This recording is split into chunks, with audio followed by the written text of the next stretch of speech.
Om Namo Vasudevaya. Om Namo Bhagavate Vasudevaya. Narayanam Namaskritya Naram Chaiva Narottamam Devim Saraswatim Vyasam Tato Jayamudire. Srunotam Sokata Krishna Punyasravana Kirtanaha Hridiyantasto Hyabadrani Vidinodhi Suhritsadam Nashtaprayeshu Abhadreshu Nityam Bhagavata Sevaya Bhagavati Ruttama Sloge Bhaktir Bhavati Naishtaki. Hare Krishna. Om Ajnanatimirantasya Jnananjana Shalakaya Chakshurunmilitam Yena Tasmai Sri Gurave Namah. Sri Chaitanya Manobhishtam Sthapitam Yena Bhutale Swayam Rupa Kadamahyam Dadati Swapatantikam Vandeham Sri Guru Sri Yutapatakamelam Sri Gurum Vaishnavamscha Sri Rupam Sagrajatam Sahagana Raghunatam Vitamtam Sajivam Sadvaitam Savadutam Parijana Sahidam Krishna Chaitanya Devam Sri Radha Krishna Padan Sahagana Lilita Sri Vishakhanvitamscha He Krishna Karuna Sindhu Deenabandhu Jagatpati Gopesha Gopika Kanta Radha Kanta Namostuti Tapta Kanchana Gaurangi Radhe Vrindavaneshwari Rishabhanusuti Devi Pranamami Hari Priye Vanchakalpatarupasya Kripa Sindhubhyev Champatitanam Pavanebhyo Vaishnavebhyo Namo Namah. Jai Sri Krishna Chaitanya Prabhu Nityananda Sri Advaita Gadadhara Srivasadi Gaura Bhaktavran. Hare Krishna Krishna Krishna Hare Hare Hare Rama Rama Rama Hare Hare. Hare Krishna. 1:31 Yatha Nafasi Megho. Repeat you. എങ്ങനെയാണ് മാധുജി ഇവിടെ? ഹരേ Krishna.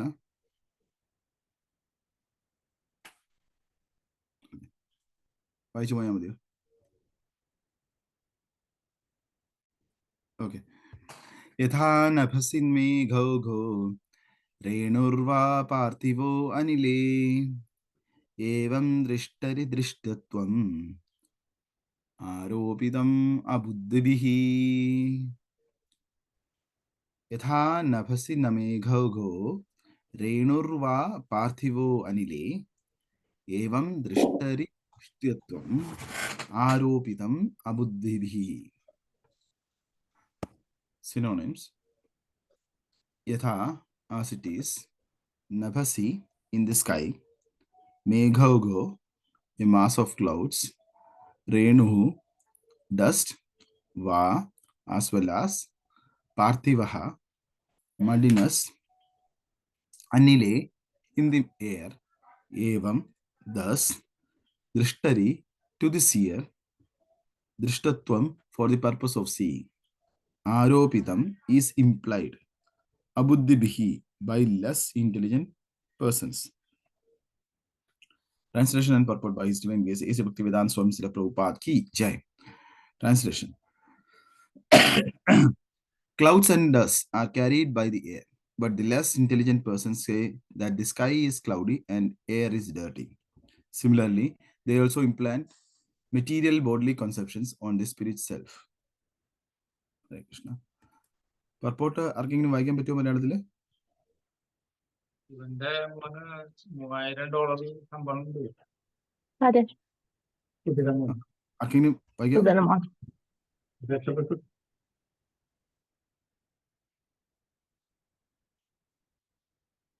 Okay, ഞാൻ ഇംഗ്ലീഷിൽ തന്നെ വായിക്കാം. ഹരേ കൃഷ്ണ. മലയാളത്തിൽ വായിക്കാവോ? വിവർത്തനം അല്ല ഭാവാർത്ഥം വിവർത്തനം വേണോ? രണ്ടും മലയാളത്തിൽ വായിക്കാൻ പറ്റും. മേഘങ്ങളെയും പൊടിപടലങ്ങളെയും വഹിച്ചുകൊണ്ട് പോകുന്നത് വായുവാണ്. എന്നാൽ ആകാശം മേഘാവൃതവും വായു പൊടിപടലങ്ങളാൽ പങ്കിതമാണെന്നും അല്പജ്ഞാനികൾ അഭിപ്രായപ്പെടുന്നു. അതേപോലെ ഭൗതിക ശരീര തത്വങ്ങളെ അവർ ചേതനാത്മങ്ങളിൽ നിവേശിപ്പിക്കുന്നു. ഭാവാർത്ഥം: ആത്മസമ്പൂർണനായ ഭഗവാനെ നമ്മുടെ ഭൗതിക നേത്രങ്ങളാലോ ഇന്ദ്രിയങ്ങളാലോ ദർശിക്കാൻ സാധ്യമല്ലെന്ന് ഇവിടെ വീണ്ടും ഊന്നി പ്രസ്താവിക്കുന്നു. ജീവാത്മാക്കളുടെ ഭൗതിക ശരീരത്തിൽ സ്ഥിതി ചെയ്യുന്ന ആത്മീയ സ്ഫുലിംഗത്തെ പോലും തിരിച്ചറിയാൻ നമുക്ക് കഴിവില്ല. ആകയാൽ ജീവാത്മാക്കളുടെ സാന്നിധ്യം അവന്റെ സ്ഥൂല ശരീര സാന്നിധ്യത്താൽ നാം അംഗീകരിക്കണം. അതേപോലെ നിലവിലുള്ള ഭൗതിക നേത്രത്താൽ അഥവാ ഭൗതിക ഇന്ദ്രിയത്താൽ ഭഗവാനെ ദർശിക്കാൻ ഇച്ഛിക്കുന്ന ഏതൊരാളും വിരാട സ്വരൂപം എന്ന് വിശേഷിപ്പിക്കുന്ന അതിബൃഹത്തായ ബാഹ്യസ്വരൂപ സവിശേഷതയെ ധ്യാനിക്കണമെന്ന് നിർദ്ദേശിക്കപ്പെടുന്നു. ദൃഷ്ടാന്തമായി ഒരു വ്യക്തി അദ്ദേഹത്തിന്റെ വാഹനത്തിൽ സഞ്ചരിക്കുമ്പോൾ നമുക്ക് അനായാസേന അത് ദർശിക്കാനാവും. അങ്ങനെ വാഹനത്തോടൊപ്പം അതിനുള്ളിൽ ഇരിക്കുന്ന വ്യക്തിയെയും അനായാസേന തിരിച്ചറിയാം. പ്രത്യേക വാഹനത്തിൽ രാഷ്ട്രപതി സഞ്ചരിക്കുമ്പോൾ രാഷ്ട്രപതി അതിലുണ്ടെന്ന് നാം പറയും. കാലോചിതമായി നാം വാഹനത്തോടൊപ്പം രാഷ്ട്രപതിയെയും തിരിച്ചറിയും. അതേപോലെ ആവശ്യം വേണ്ടുന്ന യോഗ്യതകളില്ലാതെ ഭഗവാനെ ദർശിക്കണമെന്ന് ആഗ്രഹിക്കുമ്പോൾ ഭഗവാൻ അന്തർവർത്തിയും ബാഹ്യവർത്തിയും എന്നുവരികിലും ഭഗവത് സ്വരൂപമായ അതിബൃഹത്തായ വിശ്വപ്രപഞ്ചത്തെ പ്രാഥമികമായി ദൃശ്യമാക്കുന്നു. ഇതുമായി ബന്ധപ്പെട്ട് ആകാശത്തിലെ മേഘങ്ങളെയും ആകാശത്തിന്റെ നീലിമയെയും ഗുണഗ്രഹണം ചെയ്യാം. ആകാശത്തിന്റെ നീലിമയും ആകാശം സ്വയവും വിഭിന്നങ്ങളാണെങ്കിലും നാം ആകാശത്തെ നീലമായി സങ്കല്പിച്ചിരിക്കുന്നു. എന്നാൽ ഇത് സാധാരണക്കാരന്റെ പൊതുസങ്കല്പം മാത്രമാണ്. Hare Krishna. Hare Krishna. Thank you Prabhuji. Hare Krishna. So ഇതിൽ ഇന്നത്തെ ശ്ലോകം യഥാ നഭസി മേഘോ രേണുർവാ പാർത്ഥിവോ നിലേ ഏവം ദൃഷ്ടരിദിഷ്ടത്വം ആരോപിതം അബുദ്ധിഭിഹി. നമ്മളിവിടെ ഡിസ്കസ് ചെയ്തുകൊണ്ടിരിക്കുന്നത് 3ാമത്തെ ചാപ്റ്ററിൽ ഭഗവാന്റെ origin like Krishna is the source of incarnations എന്ന് പറഞ്ഞിട്ട് ഭഗവാന്റെ പല അവതാരങ്ങളെ കുറിച്ച് പറഞ്ഞു. അത് കഴിഞ്ഞിട്ട് പുരുഷാവതാരത്തെ കുറിച്ച് പറഞ്ഞിരുന്നു. അത് കഴിഞ്ഞിട്ട് വിശ്വരൂപത്തെ കുറിച്ച് പറയുന്നുണ്ട്. ഇല്യൂഷറി ആയിട്ടുള്ള എങ്ങനെയാണ് ഒരു ഇമേജിനറി ഫോം വിശ്വരൂപം ഉള്ളത് അതിനെക്കുറിച്ച് പറഞ്ഞതിന് ശേഷം അത് ഈ ഭഗവാന് രൂപം കൽപ്പിക്കുക, വിരാട് രൂപം, യൂണിവേഴ്സൽ ആയിട്ടുള്ള വിരാട് രൂപം, അത് ഭഗവാനാണെന്ന് പറയുന്നതിനെ ഒരു ഉദാഹരണം ആയിട്ട് പറയുകയാണിത്. അതായത് ഇതിന് തൊട്ടുമ്പോഴുള്ള വേഴ്സിൽ പറഞ്ഞു, ക്ലിയർ ആയിട്ട് പറഞ്ഞു, the concepts of Virat universal form as appearing in the material world is imaginary. It is to enable less intelligent and neophytes to adjust to the idea of Lord having form. But actually, the Lord has no material form. ഇത് അതിന് example ആണ് ഇവിടെ പറയുന്നത്. ഭഗവാന് വിരാട് രൂപ ഭഗവാനാണ് എന്ന് പറയുന്നത് ഇതിന് തുല്യമാണ് ആകാശം കംപ്ലീറ്റ് മേഘാവൃതമാണ് എന്ന് പറയുന്ന പോലെ, അല്ലെങ്കിൽ വായു ദുഷിച്ചതാണ് എന്ന് പറയുന്ന പോലെ, വായുവിൽ കംപ്ലീറ്റ് ഇമ്പ്യൂരിറ്റീസ് ആൻഡ് ഡേർട്ടിയാണ് എന്ന് പറയുന്ന പോലെയാണ്. ആക്ച്വലി വായു ഒരിക്കലും ദുഷിക്കുന്നില്ല. കാരണം വായുവും ഈ ഡേർട്ടും ഒരിക്കലും ഇടകലരത്തില്ല. വായു ഈ മൺപൊടി പടലങ്ങളെ വഹിച്ചുകൊണ്ട് പോവുകയാണ് ചെയ്യുന്നത്. വഹിച്ചുകൊണ്ട് പോകുമ്പം അബുദ്ധിവിഹി, ബുദ്ധിയില്ലാത്ത ആൾക്കാർ പറയും ഓക്കെ ഇത് അങ്ങോട്ടില്ലേ വായു കംപ്ലീറ്റ് ദൂഷിച്ചിരിക്കുകയാണ്. അതേപോലെ തന്നെ മേഘം എന്ന് പറയുന്നത് ആകാശം ക്യാരി ചെയ്യുന്ന ഒരു കാര്യമാണ്. അല്ലാതെ ആകാശം എന്ന് പറഞ്ഞാൽ സാധാരണ ആൾക്കാർ പറയും ആകാശം നീല നിറമാണെന്ന്. അതും ആക്ച്വലി മണ്ടത്തരമാണ് പറയുന്നത്. ആകാശത്തിന് നിറമില്ല, നിറം നമുക്ക് തോന്നുകയാണ് ചെയ്യുന്നത്. അതാണ് ഇവിടെ. അതേപോലെ തന്നെ ആകാശത്തിൽ ക്ലൗഡ് നിൽക്കുക എന്ന് പറയുന്നത് ആകാശവും ക്ലൗഡും തമ്മിൽ വ്യത്യാസമുണ്ട്. നമുക്ക് ഇപ്പൊ സൂര്യനെ കാണാൻ പറ്റുന്നില്ല, കാരണം മേഘാവൃതമാണ് ആകാശം, അതുകൊണ്ട് നമുക്ക് കാണാൻ പറ്റുന്നില്ല എന്ന് പറഞ്ഞ് ദൂഷ്യം നമ്മൾ ആകാശത്തിന് നൽകുന്നു. പക്ഷെ അതേപോലെ മണ്ടത്തരമാണ് നമ്മൾ ഭഗവാന് വിരാട് രൂപം ഉണ്ട് എന്ന്, അല്ലെങ്കിൽ വിരാട് രൂപം ഭഗവാനാണെന്ന് പറയുന്നത്. ഇത് ജസ്റ്റ് എങ്ങനെയെന്ന് വെച്ചാൽ നമുക്ക് സ്വയം, ആക്ച്വലി അതിനൊരു എക്സാമ്പിൾ തന്നെ പറയുന്നുണ്ട് ഇവിടെ. സ്വയം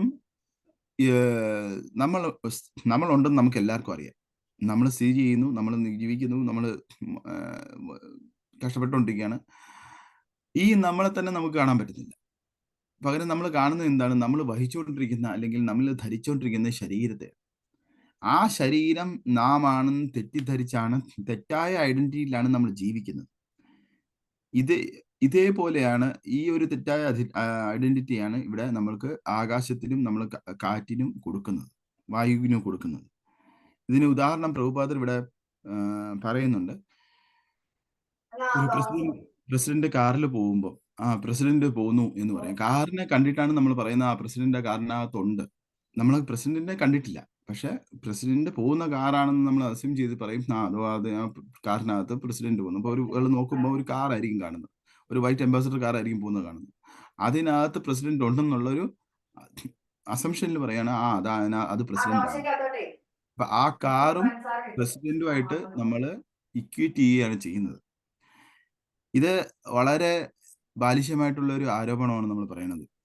ഈ പ്രസിഡന്റ് ആ കാറാണെന്ന് പറയുന്നത്. അതേപോലെയാണ് ഇന്റലിജന്റ് ആയിട്ടുള്ള ആൾക്കാർക്ക് ഒട്ടും ഭഗവാന്റെ ശരിക്കുള്ള ദിവ്യമായിട്ടുള്ള രൂപം കാണാൻ അല്ലെങ്കിൽ അതിനെക്കുറിച്ച് സങ്കല്പിക്കാനോ ചിന്തിക്കാനോ പറ്റാത്ത ആൾക്കാർക്ക് വേണ്ടിയിട്ട് ഉള്ള ഒരു എക്സാമ്പിൾ ആയിട്ടാണ് ഈ ഭാഗവതം ശ്ലോകം ഇവിടെ പറയുന്നത്. അപ്പൊ നമുക്ക് പിന്നെ ക്വസ്റ്റ്യൻ വരും നാച്ചുറലി, എങ്ങനെ നമുക്ക് ഭഗവാനെ കാണാൻ പറ്റും? ഭഗവാനെ എങ്ങനെ നമുക്ക് കാണാൻ പറ്റുന്നത്? സാധാരണ ഒരു വ്യക്തിക്ക് ഭഗവാനെ കാണാൻ പറ്റുമോ എന്നുള്ള ചോദ്യം വരുമ്പം നമുക്ക് ഫസ്റ്റ് നമുക്ക് മനസ്സിൽ ഓടി വരുന്ന വേഴ്സ് ഏതാണ്? ശ്രീമദ് ബ്രഹ്മസംഹിതയിലെ നമുക്ക് പ്രേമാഞ്ജന ചുരിത ഭക്തി വിലോചനേന, അതായത് പ്രേമമാകുന്ന അഞ്ജനം കൊണ്ട് ചുരിതം എഴുതണം. അതായത് കണ്ണിലെഴുതുന്ന മാതാജി കണ്ണെഴുതുന്ന പോലെ പ്രേമമാകുന്ന അഞ്ജനം കൊണ്ട് എഴുതണം. എന്ത് പ്രേമമാകുന്നു? കൃഷ്ണന്റെ അടുത്തുള്ള പ്രേമമാകുന്നു. ഭക്തിലോചനേന സന്ത സദൈവ ഹൃദയേഷു വിലോകയന്തി, എപ്പോഴും മനസ്സിൽ എന്തായിരിക്കണം? സന്ത സദാ ഹൃദയേഷു വിലോകയന്തി, ഭഗവാനെ കുറിച്ച് മാത്രം ചിന്തിക്കുക, ഭഗവാനെ കുറിച്ച് മാത്രം ആലോചിച്ചുകൊണ്ടിരിക്കുക. അങ്ങനെയുള്ളയാളുടെ ഫ്രണ്ടില് എം ശ്യാമസുന്ദരം അചിന്യ ഗുണസ്വരൂപം, അചിന്യമായിട്ടുള്ള ഗുണസ്വരൂപമുള്ള ശ്യാമ സുന്ദരനായിട്ടുള്ള ഭഗവാനെ, അങ്ങനെയുള്ള ഗോവിന്ദമാദിപുരുഷം തമഹം ഭജാമി. അപ്പൊ നമുക്ക് ഭഗവാനെ കാണാനുള്ള ക്വാളിഫിക്കേഷന്റെ ഫസ്റ്റ് ക്വാളിഫിക്കേഷൻ പറയുന്നത് എന്താ? പ്രേമാഞ്ജന ചുരിത ഭക്തി വിലോചനേന, ഭക്തിയോടുകൂടി പ്രേമമാകുന്ന അഞ്ജനം നമ്മുടെ കണ്ണിൽ ഒഴിച്ചാൽ മാത്രമേ നമുക്ക് കാണാൻ പറ്റൂ. നമുക്കൊരു ബാക്ടീരിയ കാണണമെങ്കിൽ അല്ലെങ്കിൽ വൈറസിനെ കാണണമെങ്കിൽ നമുക്ക് മൈക്രോസ്കോപ്പ് വേണം. ദൂരെയുള്ള ചന്ദ്രനെ അല്ലെങ്കിൽ സൂര്യനെ കാണണമെങ്കിൽ ബൈനോക്കുലേഴ്സ് വേണം.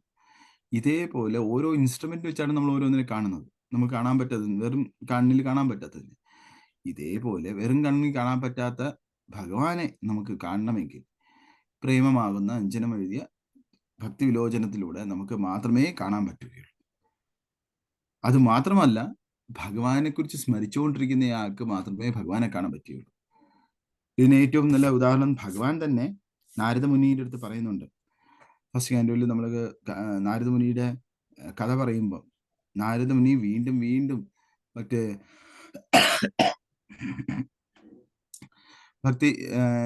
ഭക്തന്മാർ പറഞ്ഞു കൊടുത്ത വഴിയിൽ ഭഗവാനെ കാണാൻ ശ്രമിക്കുകയും ഒരു നിമിഷത്തേക്ക് ഭഗവാനെ കണ്ടിട്ട് ഭഗവാൻ പ്രത്യക്ഷമാകുമ്പം വീണ്ടും വീണ്ടും ആ പ്രോസസ്സ് വലിച്ചു നോക്കുമ്പം ഭക്തിവേദാന്തന്മാർ പറഞ്ഞ പ്രോസസ്സ് വീണ്ടും വീണ്ടും ശീലിച്ചു നോക്കുമ്പോഴും ഭഗവാനെ കാണാൻ പറ്റുന്നില്ലെന്ന്. ആ സമയത്ത് ഭഗവാന്റെ സൗണ്ട് ആണ് ഭഗവാനായിട്ട് നാരദ മഹർഷി സ്വീകരിച്ചത്. അവിടെ നമുക്ക് മനസ്സിലാകും ഭഗവാനെ കാണുന്നില്ല എങ്കിലും ഭഗവാന്റെ സൗണ്ടിനെ നാരദ മഹർഷി സ്വീകരിച്ചു.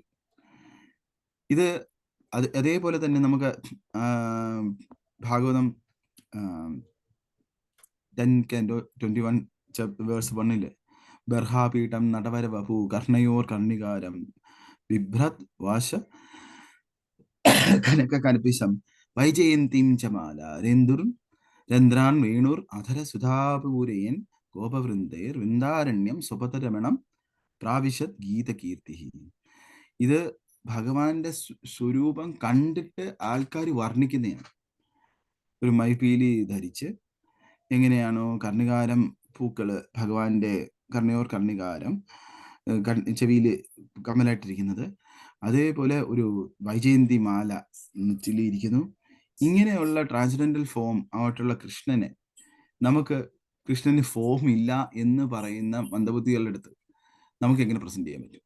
അത് പറ്റത്തില്ല. അപ്പോൾ ആ സമയത്താണ് നമ്മൾ ഭാഗവതം എന്ന് പറയുമെന്ന് പറഞ്ഞാൽ ഏതൊരു വ്യക്തിയെയും, ഏറ്റവും പതിതനായിട്ടുള്ള വ്യക്തിയെയും ഉയർത്തിക്കൊണ്ടുവരാനുള്ള കഴിവ് ഭാഗവതത്തിനുണ്ട്. അതാണ് ഭാഗവതം ഒരു വിരാട് രൂപത്തിൽ സങ്കല്പമായിട്ട് ഇൻട്രൊഡ്യൂസ് ചെയ്യുന്നത്. എന്നാൽ ഏതൊരു വ്യക്തിയാണോ ഭഗവാന്റെ രൂപത്തെ വളരെ ഈസി ആയിട്ട് സ്വീകരിക്കുന്നത്, ആ വ്യക്തിക്ക് ഇതിന്റെ യാതൊരു ആവശ്യവുമില്ല. ഭഗവാന് നമുക്ക് കാണാൻ വേണ്ടിയിട്ട് സൃഷ്ടിയുടെ തുടക്കത്തിൽ ആക്ച്വലി ഇത് നമുക്ക് ബ്രഹ്മാജിയുടെ തപസ്സിന്റെ സമയത്ത് ബ്രഹ്മാജി ഒക്കെ ജനിച്ചു കഴിഞ്ഞിട്ട് എന്താണ് ചെയ്യേണ്ടതെന്ന് അറിയാത്തൊരു സമയത്ത് തപ എന്നുള്ള വേർഡ്സ് വരികയും അങ്ങനെ തപസ് ചെയ്യുകയും ചെയ്യും. ഒടുവിൽ ഭഗവാന്റെ ദർശനം കിട്ടുകയും ചെയ്യും. ഇത് ശ്രീമദ് ഭാഗവതത്തിൽ പറയുന്നുണ്ട്. ഈ സംഭവം തന്നെ ബ്രഹ്മാണ്ഡ പുരാണത്തില് ശ്രീരംഗത്തിന്റെ ശ്രീരംഗ മഹാത്മ്യം എന്ന് പറഞ്ഞിട്ട് 10 അധ്യായങ്ങളുണ്ട്. അതില് കുറച്ചുകൂടെ ഡീറ്റെയിൽ ആയിട്ട് പോകുന്നുണ്ട് ഇതിനിടയിൽ എന്താ സംഭവിച്ചെന്നുള്ളത്. ഭഗവാൻ 4 രീതിയിൽ ദർശനം കൊടുക്കുന്നുണ്ട്. അങ്ങനെ ഒടുവില് ദർശനം കൊടുത്തിട്ട് 5ാമത്തെ ദർശനമാണ് ശ്രീരംഗനാഥനായിട്ട് ദർശനം കൊടുക്കുന്നത്. ആ സമയത്ത് ഭഗവാൻ ബ്രഹ്മാവിൻ സ്പീഡ് ഇത് ഞാൻ പറയുമ്പം ബ്രഹ്മാവ് ഭഗവാന്റെ ദർശനം എടുക്കുന്ന സമയത്ത് ഭഗവാൻ സ്വയം പറയുന്നുണ്ട്, ഈ കാണുന്ന രൂപം വളരെ വളരെ വിരളമായിട്ടുള്ള കാര്യമാണ്. ബ്രഹ്മാവ്, നിനക്ക് തന്നെ 6 പ്രാവശ്യം തപസ് ചെയ്യേണ്ടി വന്നു. ഇതിനു മുമ്പ് നീ 4 ഫോം എന്നെ കണ്ടു. അത്രയും വിരളമായിട്ടുള്ള ഫോമാണ് ഇനി നിനക്ക് സുലഭമായിട്ട് കാണാൻ പറ്റുന്നത്. നമുക്കൊന്ന് ആലോചിച്ച് നോക്കാം. നമുക്ക് ശ്രീരംഗനാഥന്റെ ഫോം നമ്മളൊന്ന് ഇന്റർനെറ്റിൽ സെർച്ച് ചെയ്താൽ മാത്രം മതി, നമുക്ക് കാണാം. പക്ഷെ ഇതേ ഫോം ബ്രഹ്മദേവൻ ആദ്യമായിട്ട് കാണണമെങ്കിൽ ഓൾമോസ്റ്റ് 6000 പുള്ളിക്കാരന്റെ വർഷം തപസ് ചെയ്തിട്ടാണ് പുള്ളിക്കാരന് കാണാൻ കിട്ടിയത്. അതും പല പല മന്ത്രങ്ങൾ. ആദ്യമേ ഓം എന്നും പിന്നെ ഓം നമോ നാരായണായ നമഃ എന്നുള്ള ദ്വാദശാക്ഷര മന്ത്രവും ഇതെല്ലാം ചാൻഡ് ചെയ്തതിന് ശേഷമാണ് കിട്ടുന്നത്. ആ സമയത്ത് കൃഷ്ണൻ പറയുന്ന ഒരു കാര്യമുണ്ട്. അതായത്, ഞാൻ ഈ ഇൻസ്റ്റാൾ ചെയ്ത ഡയറ്റി ഉണ്ടോ, അത് സ്വയംഭൂവാണ്. ഇതുപോലെ തന്നെ പല രീതിയിൽ വിഗ്രഹങ്ങളുണ്ട്. ഒന്നെന്ന് പറഞ്ഞാൽ 4 രീതിയിലാണ് അർച്ച വിഗ്രഹങ്ങൾ വരുന്നത്. ദിവ്യമായിട്ടുള്ള ഒന്ന്, ദിവ്യം എന്ന് വെച്ചാൽ ഡെമിഗോഡ്സ് ആയിട്ട് ഇൻസ്റ്റാൾ ചെയ്യുന്നു. രണ്ടാമത്തത് സൈദ്യം എന്ന് പറയും. സൈദ്യം എന്ന് പറയുന്നത് സിദ്ധന്മാര് അല്ലെങ്കിൽ സിദ്ധ പുരുഷന്മാർ ഇൻസ്റ്റാൾ ചെയ്യുന്നത്. മൂന്നാമത്തത് എന്ന് വെച്ചാൽ മനുഷ്യം എന്ന് വെച്ചാൽ മനുഷ്യര്, ഹ്യൂമൻ ബീങ്സ് ഇൻസ്റ്റാൾ ചെയ്യുന്നത്. 4ാമത്തത് സ്വയം വ്യക്തം എന്ന് വെച്ചാൽ അത് ഒരു സ്വയം ഭൂവാണ്, സ്വയം ജനിച്ചതാണ്. അല്ലാതെ അത് ഒരാൾ സ്വയം മാനിഫെസ്റ്റ് ചെയ്തതാണ്, ഒരാൾ ഉണ്ടാക്കിയതല്ല. അപ്പൊ ഇങ്ങനെ 4 തരത്തിലുള്ള അർച്ച വിഗ്രഹം ഭഗവാൻ തന്നെ ഓതറൈസ് ചെയ്ത് പറയുന്നുണ്ട് ആ സമയത്ത്. എന്നിട്ട് ഇതിനകത്ത് ആ സമയത്ത് പറയുന്നുണ്ട്, ഈ വ്യക്തമായിട്ടുള്ള സ്വയം വ്യക്തമായിട്ടുള്ള ഇനിയും സ്ഥലങ്ങൾ പറയുന്നു. ഉദാഹരണത്തിന് ആ സമയത്ത് ബ്രഹ്മാവിന്റെ അടുത്ത് ഭഗവാൻ പറഞ്ഞു കൊടുക്കുകയാണ്, വെങ്കടാദ്രി അത് വരുന്നുണ്ട്, നൈമിഷാരണ്യം, പുഷ്കരം, ബദ്രിനാഥ്, പിന്നെ നമ്മുടെ സക്ഷേത്ര, അതായത് തിരുച്ചിറയിലുള്ള അമ്പലം, ഇങ്ങനെ ഒന്നുകൂടെ ഉണ്ട്, തിരുക്കണ്ണപുരം എന്ന് പറയുന്ന സ്ഥലത്ത്. അങ്ങനെ ഇങ്ങനെയുള്ള 7-8 സ്ഥലങ്ങൾ പറയുന്നുണ്ട്. ഇതിന് ശേഷവും പറയുന്നുണ്ട്, കാവേരിയുടെ തീരത്ത് ഗുരുവായൂരിലെ വായു, തിരുച്ചിറയില് കാവേരി ഇൻസ്റ്റാൾ ചെയ്യും ഡൈറ്റി, കുംഭകോണത്ത് ഡെമിഗോഡ്സും ദേവതമാരും 2 പേരും ഇൻസ്റ്റാൾ ചെയ്യും ഡൈറ്റീസ്, തിരുക്കണ്ണപുരത്ത് ഭൂമി ഇൻസ്റ്റാൾ ചെയ്യും. ഇങ്ങനെയുള്ള ഇൻസ്റ്റാൾ ചെയ്യുന്ന എല്ലാ ഡൈറ്റീസിലും ശ്രീരംഗം ഭയങ്കര പ്രസിദ്ധമായിരിക്കും എന്ന് പറഞ്ഞിരുന്നുണ്ട്. ഇതേപോലെ തന്നെ വരദരാജന്റെ വിഗ്രഹം വരുന്നതിനെ കുറിച്ചും അവിടെ സൂചിപ്പിക്കുന്നുണ്ട്. ഇതെന്തിനാ ഞാൻ പറഞ്ഞതെന്ന് വെച്ചാൽ, നമുക്ക് ഈ പറഞ്ഞേക്കുന്ന വിഗ്രഹങ്ങളെല്ലാം നോക്കിക്കഴിഞ്ഞാൽ സ്വയമായിട്ട് വന്നതാണ്. അപ്പോൾ ഇവിടെ നമുക്ക് സാധാരണ ആൾക്കാർ പറയാനുണ്ട്, ഈ ഒരു ഭഗവാന്റെ രൂപം എന്ന് പറയുന്നത് ഏതോ ഒരുത്തനെ എഴുതി വെച്ചു, ഏതോ ഒരുത്തൻ പണം വരച്ചു, ഇതിനെയൊക്കെയല്ലേ നിങ്ങൾ വർഷിപ്പ് ചെയ്യുന്നത് എന്ന് പറഞ്ഞ് ഡിവോട്ടീസിനെ കളിയാക്കാറുണ്ട്. പക്ഷെ അവർ മനസ്സിലാക്കാത്ത ഒരു കാര്യമുണ്ട്, ഇത് ഈ സ്വയം വ്യക്തമായിട്ടുള്ള വിഗ്രഹം എന്ന് പറയുന്നത് ഒരാൾ എഴുതി വെച്ച് പടം വരച്ചതല്ല. ഉദാഹരണത്തിന് ശ്രീരംഗത്തിന്റെ വിമാനവും ശ്രീരംഗനാഥൻ എന്ന് പറഞ്ഞാൽ തന്നെ അത് ഭഗവാൻ ബ്രഹ്മദേവന് കൊടുത്തതാണ്. ഈ ബ്രഹ്മദേവന് കൊടുക്കുന്ന സമയത്ത് ഭഗവാൻ ക്ഷീരസാഗരത്തിൽ നിന്നും ശ്രീരംഗത്തിന്റെ വിമാനം ഉയർന്നു വരുന്ന സമയത്ത് സുനന്ദൻ ഒരു കാര്യം പറയുന്നുണ്ട് ബ്രഹ്മദേവന്റെ അടുത്ത്.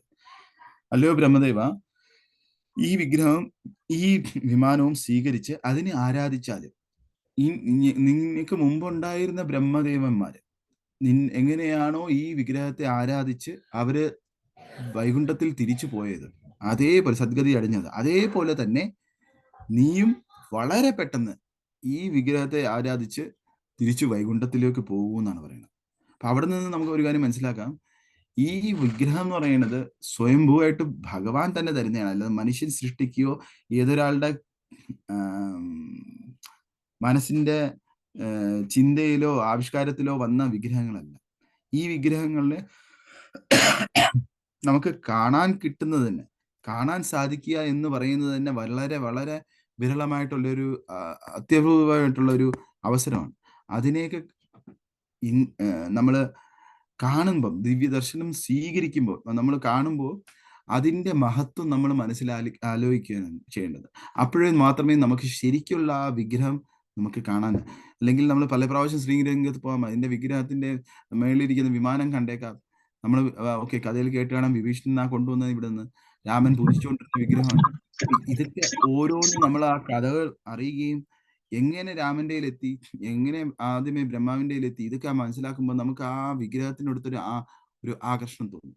ആ ആകർഷണമാണ് ആക്ച്വലി നമ്മുടെ ഹൃദയത്തെ സന്താ സദൈവ ഹൃദയേഷു വിലോകയന്തി എന്ന് പറയുന്നത്. ആ ഒരു ആകർഷണം, ഭഗവാനെ കുറിച്ച് സ്മരിക്കുക, ഭഗവാന്റെ രൂപത്തെക്കുറിച്ച് സ്മരിക്കുക.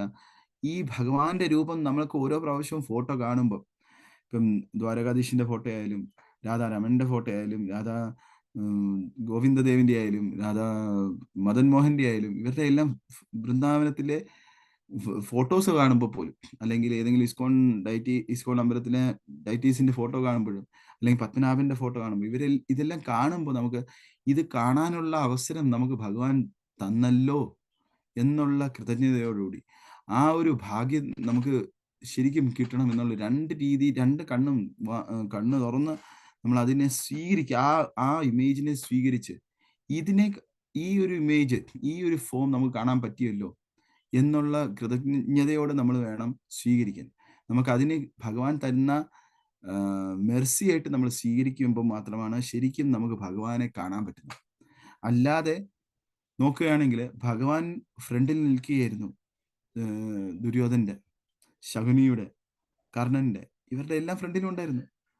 പക്ഷേ ഭഗവാനെ ഇവര് കീഴടക്കാൻ നോക്കി, പിടിച്ചടക്കാൻ നോക്കി. ദുര്യോധനൻ തന്റെ സേനാ ബലത്താൽ കൃഷ്ണനെ കീഴ്പ്പെടുത്താനാണ് ശ്രമിച്ചത്. എന്നാൽ അവർക്ക് അടുത്തെത്തിയപ്പം ഭഗവാൻ വിശ്വരൂപം കാണിക്കുകയും ചെയ്തു. പക്ഷെ ആ വിശ്വരൂപത്തിൽ അവർക്ക് ശരിക്കും കാണാൻ പോലും പറ്റിയില്ല. ആ വെട്ടമല്ലാതെ, പ്രകാശമല്ലാതെ ഒന്നും അവർക്ക് കണ്ടില്ല. അവർ അതിൽ പരിഭ്രമിച്ചു പോയി, പേടിച്ചു പോയി. എന്നാൽ അവിടെ ഉണ്ടായിരുന്ന ഡിവോട്ടീസ് ആയിട്ട് വിതുരരാവട്ടെ, ഭീഷ്മരാവട്ടെ, അവർക്ക് അതേ ഫോം വളരെ പ്ലീസിങ് ആയിട്ട് തോന്നുകയും ചെയ്തു. എങ്ങനെയാണോ പ്രഹ്ലാദ് മഹാരാജാവിന്റെ സമയത്ത് പ്രഹ്ലാദ് മഹാരാജാവിനെ രക്ഷിക്കാൻ വേണ്ടിയിട്ട് നരസിംഹദേവനായിട്ട് വരികയും ആ ഫോം കണ്ട് ഹിരണ്യകശിപു മാത്രമല്ല മറ്റുള്ള എല്ലാ ഡെമിഗോഡ്സും പേടിക്കുകയും, ഈവൻ ലക്ഷ്മി ദേവിക്ക് പോലും പേടിയായിരുന്നു അങ്ങനെയുള്ള ഫോമുള്ള ഭഗവാന്റെ അടുത്ത് പോകാൻ. എപ്പോഴും ഭഗവാന്റെ പാതാരവിന്ദത്തെ സേവ ചെയ്തുകൊണ്ടിരുന്ന ലക്ഷ്മി ദേവിക്ക് ഭഗവാനെ അടുത്തോട്ട് പോകാൻ ഭയമായി. ഒടുവിൽ ലക്ഷ്മി ദേവി കണ്ടുപിടിച്ച വഴി എന്ന് പറയുന്നത് തന്റെ ഭക്തനായിട്ടുള്ള പ്രഹ്ലാദനെ ഭഗവാന്റെ അടുത്തോട്ട് അടിക്കുക ചെയ്തത്. അപ്പൊ ഭക്തന്റെ വ്യത്യാസം എന്ന് പറയുന്നത്, ഭക്തനെ എത്ര ഭീവത്സവവും ഭീകരമായിട്ടുള്ള രൂപമാണെങ്കിലും, നരസിംഹദേവനായിട്ട് വന്നേക്കുവാണെങ്കിലും, പ്രഹ്ലാദ മഹാരാജാവിന് പറയുന്നുണ്ട്, എനിക്ക് ഭഗവാന്റെ ഈ ഫോമിന്റെ അടുത്ത് ഭയമില്ല. കാരണം എങ്ങനെയാണ് ഒരു സിംഹക്കുട്ടിക്ക് സിംഹരാജന്റെ അടുത്ത് ഭയം വരുന്നത്? ഇല്ല, വരില്ല. കാരണം സ്വന്തം അച്ഛനാണ്. അതേപോലെ എനിക്ക് 100% ഉറപ്പുണ്ട്, അങ്ങേ ഈ ഫോം എടുത്തേക്കുന്നത് എന്നെ പ്രൊട്ടക്ട് ചെയ്യാനാണ്. പിന്നെ എനിക്ക് എന്താണ് ഭയം എന്നാണ് ചോദിക്കുന്നത്. ഇതാണ് ഭഗവാൻ നേരത്തെ നമ്മൾ പറഞ്ഞ പോലെ പ്രേമമാകുന്ന അഞ്ജനം കൊണ്ട് നമ്മൾ കാണുക എന്ന് പറയുന്നത്. ആ ഒരു ക്വാളിഫിക്കേഷൻ നമുക്ക് ഡെവലപ്പ് ചെയ്തെടുക്കുക എന്നുള്ളതാണ് നമ്മുടെ ജീവിതത്തിന്റെ ലക്ഷ്യം തന്നെ. അതെങ്ങനെ പറ്റും എന്ന് ചോദിച്ചു കഴിഞ്ഞാൽ, അവിടെ നമുക്ക് ഭാഗവതമുണ്ട്, ഭഗവത്ഗീതയുണ്ട്, ഭഗവാന്റെ ഇൻസ്ട്രക്ഷൻസ് ഉണ്ട്. ഇവിടെ നമുക്ക് ഭഗവാന്റെ ഇൻസ്ട്രക്ഷൻസ് അനുസരിച്ച് ഏറ്റവും വലിയ ഇൻസ്ട്രക്ഷൻ എന്ന് പറയുന്നത് തന്നെ 18:66 ഭഗവത്ഗീതയിൽ. സർവധർമാൻ പരിത്യജ്യ മാമീകം ശരണം വ്രജ അഹം ത്വാം സർവപാപേഭ്യോ മോക്ഷയിഷ്യാമി മാ ശുചഃ എന്ന് പറയുന്നതിൽ സർവധർമാൻ പരിത്യജ്യ, നമ്മൾ പറയുന്ന ഈ ധർമ്മം എന്നെല്ലാം കളഞ്ഞിട്ട് മാം ഏകം ശരണം വ്രജ, ഇതാണ് ഫസ്റ്റ് നമ്മൾ ചെയ്യേണ്ടത്. ഇങ്ങനെ നമ്മൾ ഭഗവാനെ സറണ്ടർ ചെയ്ത് കഴിയുമ്പോൾ പിന്നെ നമുക്ക് ഭഗവാന്റെ ബർഹാപീഠം നടവരവപു കർണയോർ കർണികാരം എന്നുള്ള നല്ല പ്ലസൻഫുൾ ആയിട്ടുള്ള ഫോം നമുക്ക് സ്വീകരിക്കാനുള്ള യോഗ്യത വരുന്നു തീരുന്നു. അതുവരെ അല്ലെങ്കിൽ പിന്നെ എന്ത് പറ്റും എന്ന് പറഞ്ഞാൽ നമ്മൾ ഭീഷ്മരെ പോലെ ആവും. ഭീഷ്മരും ഭക്തനാണ്, ഭക്തന്മാരിൽ അത്യഗ്രന്യനായിട്ടുള്ള ആളാണ്, 12 മഹാജന്മാരിൽ ഒരാളാണ്. പക്ഷെ പുള്ളിക്കാരനെ മെഡിറ്റേറ്റ് ചെയ്യാൻ കിട്ടിയ അവസരം എന്ന് പറയുന്നത് ശരശയ്യയിൽ കിടക്കുമ്പോഴാണ്. ശരശയ്യയിൽ കിടക്കുമ്പോൾ ഭഗവാന്റെ ഫോമിലാണ് പുള്ളിക്കാരൻ മെഡിറ്റേറ്റ് ചെയ്യുന്നത്. നമ്മൾ തീരുമാനിക്കണം, നമുക്കും ശരശയ്യയിൽ കിടന്നാൽ മാത്രമേ നമ്മൾ ഭഗവാന്റെ ഫോമിനെ മെഡിറ്റേറ്റ് ചെയ്യോ ഇല്ലയോ എന്നുള്ളത് നമ്മൾ തീരുമാനിക്കണം. നമുക്കുള്ള ഒരു ക്വസ്റ്റ്യനാണ്. നമ്മുടെ മനുഷ്യ ജീവിതത്തിനെ അർത്ഥവർത്താക്കി കിട്ടിയ അവസരത്തിന് ഇപ്പോഴും നമ്മൾ നോക്കിക്കഴിഞ്ഞാൽ പ്രഭുപാദന്റെ മെർസിയുണ്ട്, ചൈതന്യ മഹാപ്രഭുവിന്റെ മെർസിയുണ്ട്, കൃഷ്ണന്റെ മെർസിയുണ്ട്. നമുക്ക് ഇഷ്ടംപോലെ പുസ്തകങ്ങൾ കൃഷ്ണനെ കുറിച്ച് മനസ്സിലാക്കാൻ പറ്റുന്ന പല പല പുസ്തകങ്ങളുണ്ട്. അതുമാത്രമല്ല, നമുക്ക് നമ്മുടെ ഉള്ളില് ഭഗവാനെ കുറിച്ച് മനസ്സിലാക്കണം എന്നുള്ളൊരു അതിതീക്ഷ്ണമായിട്ടുള്ള ഒരു ആകാംക്ഷ ഉണ്ടെങ്കിൽ, അല്ലെങ്കിൽ എന്തെങ്കിലും ഒരു ഡയറ്റിയെ കുറിച്ച്, ഇപ്പം ഉദാഹരണത്തിന് എനിക്ക് പറയാൻ പറ്റുന്നത് ഇപ്പൊ ശ്രീരംഗനാഥനെ കുറിച്ച് തന്നെയാണ്. ശ്രീരംഗത്തിന്റെ കഥയെക്കുറിച്ച് കഥ കേട്ടിട്ടുണ്ട് പല പ്രാവശ്യം, പക്ഷെ അതിലും പല ക്വസ്റ്റ്യൻസ് ഉണ്ടായിരുന്നു. അപ്പൊ അതിന്റെ കംപ്ലീറ്റ് ഡീറ്റെയിൽ കാണാൻ വേണ്ടിയിട്ട് കേൾക്കണം എന്നുള്ളത് എനിക്കൊരു ഭയങ്കര ആഗ്രഹമായിരുന്നു. അത് ഞാൻ പലയിടത്തും തപ്പി, പലരും ചോദിച്ചു നോക്കി, പലയിടത്തും പുസ്തകത്തിൽ ഞാൻ നോക്കി, റെഫർ ചെയ്തിട്ട് എനിക്കൊന്നും കിട്ടുന്നില്ലായിരുന്നു വെരിഫിക്കേഷൻ.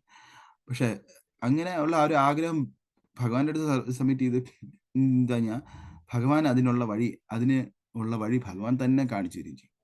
അത് എനിക്ക് അനുഭവത്തിലുള്ള കാര്യമാണ്. അതേപോലെ നമുക്ക് ജീവിതത്തിൽ ഭഗവാനെ കുറിച്ച് മനസ്സിലാക്കണം, ഭഗവാനെ എനിക്ക് ദർശിക്കണം, ഭഗവാനെ കാണണം എന്നുള്ള അതിതീക്ഷ്ണമായിട്ടുള്ള ആഗ്രഹം നമ്മുടെ മനസ്സിലുണ്ടെങ്കിൽ, അത് ഭഗവാന്റെ അടുത്ത് സബ്മിറ്റ് ചെയ്യുകയാണെങ്കിൽ, അതിന് തീർച്ചയായിട്ടും ഭഗവാൻ നമ്മളെ അതിന് യോഗ്യരാക്കി മാറ്റും. യോഗ്യത വരുന്നതിന് മുമ്പേ യോഗ്യതയ്ക്ക് ഉള്ള ക്ഷമയില്ലാത്ത ആൾക്കാർ, അവര് ഭഗവാനെ ദർശിക്കാൻ ശ്രമിക്കുമ്പോഴാണ് വിരാട് രൂപം ഇൻട്രൊഡ്യൂസ് ചെയ്യുന്നത്. ഭഗവാൻ എന്താണെന്നോ ഭഗവാൻ ആരാണെന്നോ മനസ്സിലാക്കാതെ ഭഗവാനെ നമ്മുടെ ഭൗതികമായിട്ടുള്ള രീതിയിൽ ഭഗവാനെ കാണാൻ ശ്രമിക്കുന്നതിനാണ് ഈ വിരാട് രൂപം എന്ന് പറയുന്നത്. അതുകൊണ്ടാണ് ഇവിടെ ഈ ശ്ലോകം ഒരു എക്സാമ്പിൾ ആയിട്ട് സ്ഥാപിച്ചിരിക്കുകയാണ്. എങ്ങനെയാണ് ബുദ്ധി ഇല്ലാത്തവര് മേഘാവൃതമായിട്ടുള്ള ആകാശം അല്ലെങ്കിൽ ദുഷിച്ച വായു എന്ന് പറയുന്നത്, അതേപോലെയാണ് നമ്മൾ ഭഗവാനും ഈ വിരാട് രൂപമായിട്ട് ഉള്ള സംബന്ധം നമ്മൾ ചെയ്യുന്നത്. പക്ഷെ ഇങ്ങനെ പറയുമ്പോൾ പോലും നമ്മളെപ്പോലും കാണുന്നത് ആരാണ് എന്ന് പോലും നമ്മൾ അറിയുന്നത്. ആരാണ് കാണുന്നത്? നമ്മുടെ ശരീരമാണോ, നമ്മുടെ മനസ്സാണോ, നമ്മുടെ ആത്മാവാണോ? അത് നമുക്ക് ഒരു ക്വസ്റ്റ്യൻ ആണ്. അപ്പൊ കാണുന്നത് എന്തിനെ, കാണുന്നത് ആര്? അതായത് നമ്മൾ ഭഗവാനെ കാണാൻ ശ്രമിക്കുകയാണെങ്കിൽ കാണുന്നത് എന്തിനെ, കാണുന്നത് ആര്, ഇത് രണ്ടുപേരെയും കാണാൻ പറ്റുന്നില്ല, എന്നാലും നമ്മൾ കാണാൻ ശ്രമിക്കുകയാണ് ചെയ്യുന്നത്. അതുകൊണ്ട് തന്നെ ഇത് കുറച്ച് ടെക്നിക്കലി പോകാവുന്ന വേഴ്സാണ്. ഞാൻ നിർത്തുകയാണ്. എന്തെങ്കിലും ക്വസ്റ്റ്യൻസ് ഉണ്ടെങ്കിൽ ചോദിക്കുക. ഹരേ കൃഷ്ണ.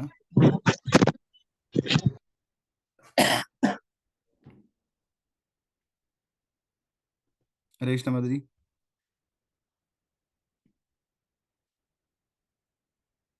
ഹരേ കൃഷ്ണ പ്രഭു, കണ്ടിന്യൂ ചെയ്തോളൂ പ്രഭു. മനോഹരമായ ക്ലാസ് ഇനിയും കണ്ടിന്യൂ ചെയ്തോളൂ പ്രഭു. സമയമായില്ലോ, അതാണ് ഞാൻ നിർത്തിയത്. പോരാ പ്രഭു, പ്രഭുവിന്റെ ക്ലാസ് ഇനിയും വേണം. 10-15 വർഷങ്ങൾക്ക് മുമ്പാണ് കേട്ടിട്ടുള്ളത്. ഇനിയും വേണം പ്രഭു. ഇത്രയും ദൂരെ നിന്ന് പ്രഭു ക്ലാസ് എടുക്കുമ്പോ കുറച്ചു നേരം കൂടെ ആവാമല്ലോ പ്രഭു. അല്ല, എന്തെങ്കിലും ക്വസ്റ്റ്യൻ ഉണ്ടെങ്കിൽ നമുക്ക് അതിന് ചോദ്യമായിട്ട്, അല്ലെങ്കിൽ ഞാൻ പറഞ്ഞുകൊണ്ടിരുന്നിട്ട്. പ്രിയപ്പെട്ട ഭക്തജനങ്ങളെ, സ്വയം സമ്പൂർണ്ണ പ്രഭു ഭഗവാന്റെ കൃപയാൽ നമുക്ക് ഓസ്ട്രേലിയയിൽ നിന്നാണ് ഇപ്പൊ ക്ലാസ് എടുക്കുന്നത്. അദ്ദേഹത്തിന്റെ പേര് സൂചിപ്പിക്കുന്നത് പോലെ തന്നെ സ്വയം സമ്പൂർണ്ണനാണ്. ഭക്തിയിലെ എല്ലാ അർത്ഥത്തിലും സ്വയം സമ്പൂർണനായ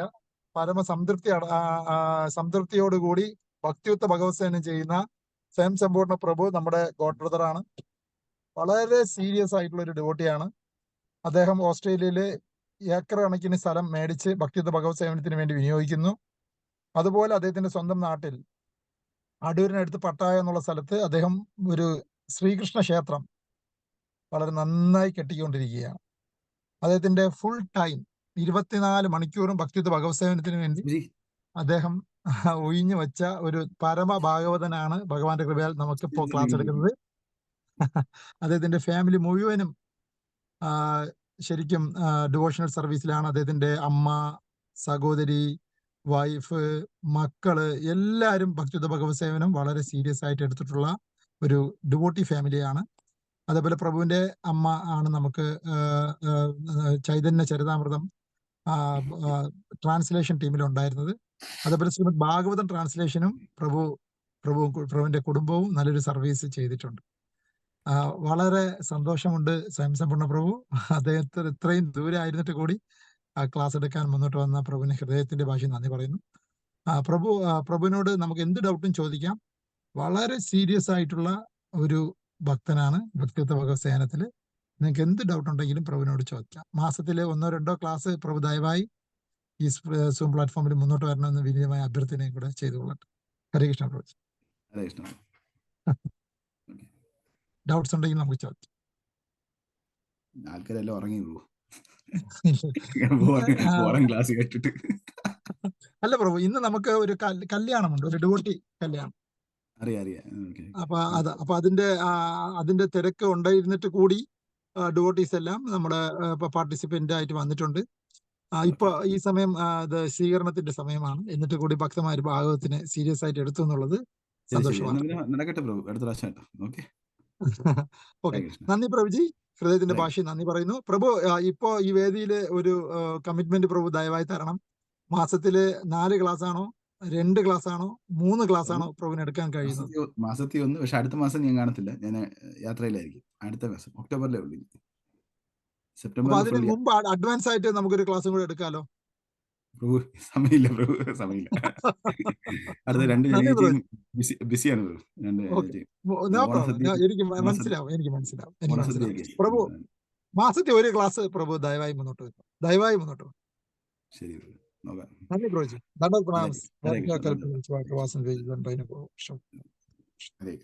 നന്ദി പ്രഭുജി. വളരെ നന്ദി.